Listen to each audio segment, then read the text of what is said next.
wife from one of my members, Nancy Camenzind.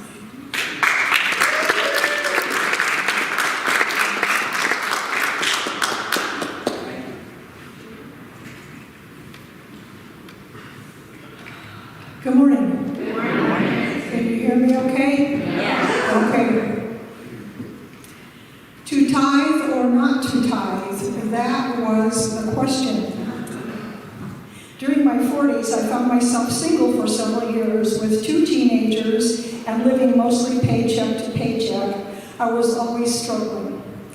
When bill paying time rolled around, I would sit down with checkbook in hand and a huge knot would well up in my stomach, feeling anxious and worrying about whether my income would cover the expenses.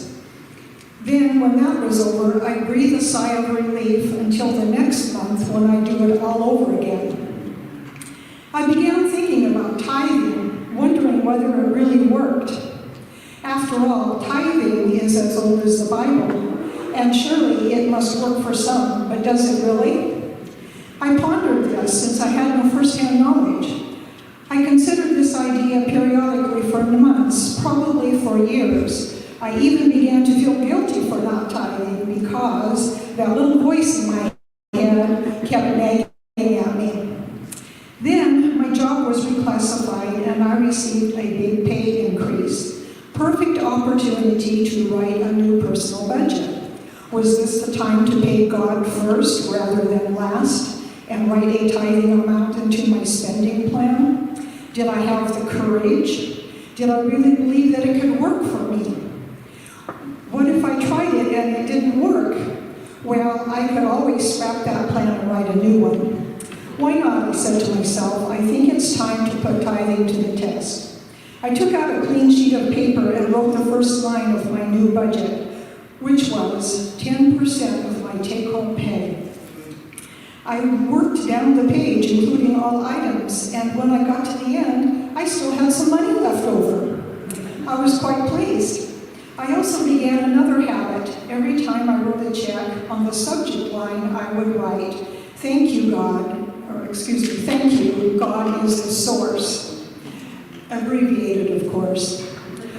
I kept my new budget and my life began to turn around. Time passed and eventually I stopped fretting over paying the bills because there was and is always enough money. I don't recall when that was, but it's been many years now. And as we all know, prosperity is not just about money. My life has become enriched in many other ways as well. I am reminded often of my maternal grandmother's attitude toward finances. She lived on public assistance probably the last 30 or 40 years of her life. She once said to me, I've always been able to afford everything I've ever wanted. This was a lady who paid for new glasses on time.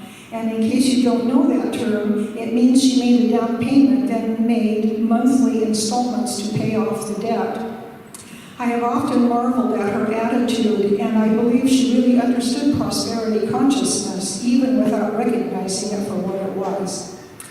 Wayne Dyer once explained that he always picked up coins he found lying on the ground, then left them somewhere in plain sight in his house to remind him of how prosperous he was and how giving the universe is. I began that practice also. I walk my dog every morning, and when I find coins in the street, I take them home and deposit them on my kitchen counter for a few days. About a month ago, on my early morning walk, I came upon a $20 bill lying in my path. Wow, this is exciting, I said to myself. I usually pick up coins, but this was above and beyond. About 30 steps later, I picked up a single dollar bill. I kept walking and found, you won't believe this, another 20. And then finally, there was one more dollar. In case you were not counting, that was $42 in all. What a lovely gift from the universe. And if that amount is symbolic of my prosperity, then that makes me very rich and very blessed. Well, I questioned whether somebody had actually lost that money or whether they deliberately planted it. Nevertheless, I felt it was not mine to keep, and away as I'm